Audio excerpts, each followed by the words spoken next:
Hello again. In this part 2 of Chapter 10, Central Asia, I'll go over the economics and some of the geopolitical considerations of this region of the world. And historically, this was the location of the cashmere industry, a fine fur, very expensive clothing. It's fantastic in the wintertime and cold weather, but this winters of about 17, 18 years ago killed off the herds, and it forced many to go back into the urban economy. One of the things that the Soviets were very good about was health and education for everyone. Equality was a fact of education in the former Soviet Union, and there were some highly educated women that were developed by that system. But in this day and age now, economic development is a function of extraction. This region has it all. It's got fresh water, it has plenty of minerals, and most of all, it has oil and natural gas that is just beginning to be really exploited. And Kazakhstan is considered to be the most developed country. Its agriculture has the potential to be an exporter. And they've got two huge deposits of oil and natural gas, other deposits. And this economy, if the prices begin to go up again, because as we saw in the last few years, prices dropped. And when that happens, then many of the wells are capped and they're not being run, which means that a lot of the oil workers then are not working around the clock as they are when those pumps are working. It no longer has command economy. Again, that was one of the big things, as we'll see, that was advocated by the Soviet Union and the communist system, is central planning, quotas, and that style of economy, which is not market, which is not responding to demand. You produce X each month. And they have largely gone away from that. The WTO, along with Mongolia, is heavily agricultural, and they do have some gold deposits in this particular part of this region. And we've talked about the freshwater supply already.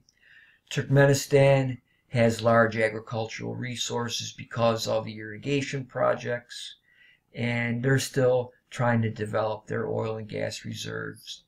And Tajikistan is the most troubled region. It's one of the poorest countries on earth, and there's a lot of heroin trafficking going on there with the poppies that come out of Pakistan and Afghanistan.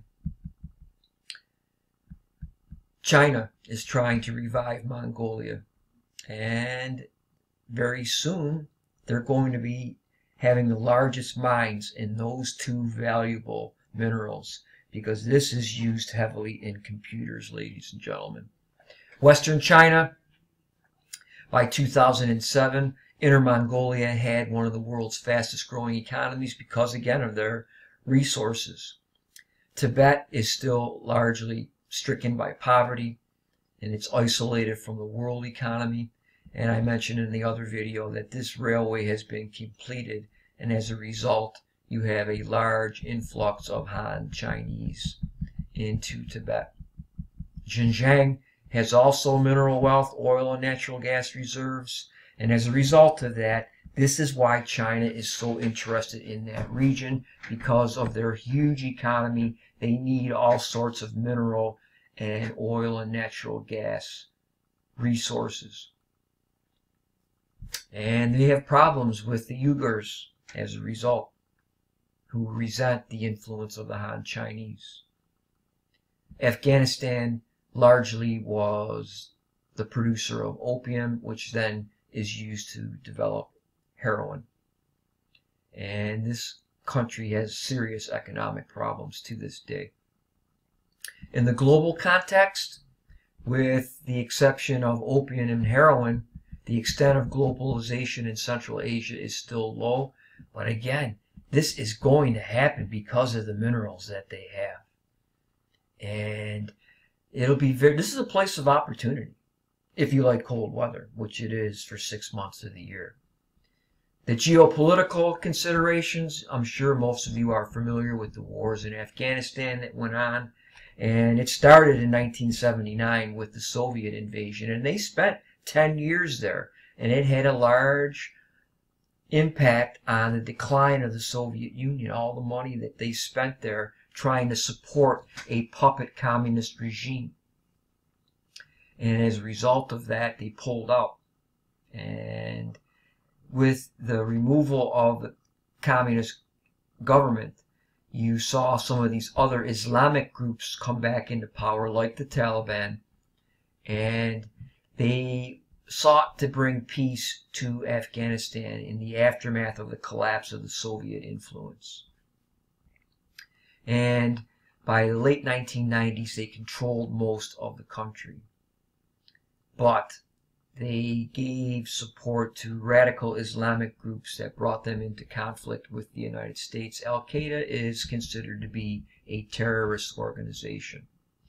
The Pashtun in the south largely support the Taliban, whereas these other groups in the north do not support them, and that's where the conflict arose. This is an Islamic state when the Taliban were controlling it. There's no television, film, music. Kite flying was outlawed. And they used to fight these kites, I guess, somehow. I'm not really familiar with this sport at all. I guess the last kite left wins. Wow.